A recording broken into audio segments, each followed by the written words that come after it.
এবারের উচ্চ মাধ্যমিকে পিএমসি শেকেরকোট দ্বাদশ শ্রেণী বিদ্যালয়ে সর্বোচ্চ নম্বর পেয়েছে পিতৃহারা হতদরিদ্র ছাত্রী পূর্বা কর্মকার। তার এই সাফল্যের কারণে স্বভাবতই খুশি হয়ে রবিবার ছুটির দিনে তার বাড়িতে গিয়ে সংবর্ধনা দিলেন স্কুলের শিক্ষক শিক্ষিকারা। ইচ্ছে থাকলে উপায় হয় এবং প্রতিবার কাছে সবকিছুই নতুন জানো, আর তাই করে দেখালো পিএমসি শেকেরকোট দ্বাদশ শ্রেণী বিদ্যালয়ের কলা বিভাগের ছাত্রী পূর্বা কর্মকার।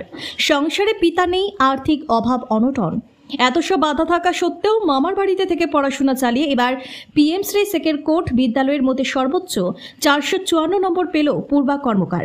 তার এই ফলাফলে স্বভাবতই খুশি পরিবার পরিজন থেকে শুরু করে স্কুলের শিক্ষক শিক্ষিকারা। এদিন এক সাক্ষাৎকারে তার সাফল্যের জন্য পরিবারের পাশাপাশি স্কুল শিক্ষক শিক্ষিকাদের কৃতজ্ঞতা প্রকাশ করতে ভুলেনি পূর্বা। রবিবার ছুটির দিনে তার বাড়িতে গিয়ে সংবর্ধনা দিলেন পিএমসি শেকেরকোট বিদ্যালয় শিক্ষক শিক্ষিকারা। এই দিনে সংবর্ধনা অনুষ্ঠানে উপস্থিত ছিলেন প্রধান শিক্ষক সন্তোষ কুমার রায়চৌধুরী এবং শিক্ষিকা দীপানিতা দেব সহ অন্যান্যরা। পূর্বার ফলাফলে সন্তুষ্টি ব্যক্ত করেন বিদ্যালয়ের প্রধান শিক্ষক।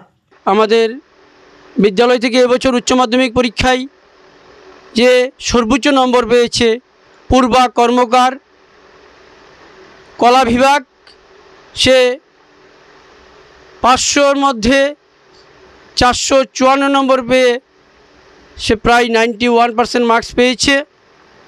তার ফলাফলে আমরা অত্যন্ত সন্তুষ্ট, আমরা আনন্দিত। আগামী দিন তার আরও ভালো ফলাফল আমরা কামনা করি। এরপর আমরা আমাদের যারা একদম সর্বনিম্ন মার্কস পেয়েছি তার বাড়িতে যাব, তাকেও আমরা উৎসাহ দেব আগামী দিন যাতে আরও ভালো ফলাফল যাতে করতে পারি। নমস্কার, আমি পিএমসি শেকেরকোট দ্বাদশ শ্রেণী বিদ্যালয়ের কলা বিভাগের ছাত্রী পূর্বা কর্মকার।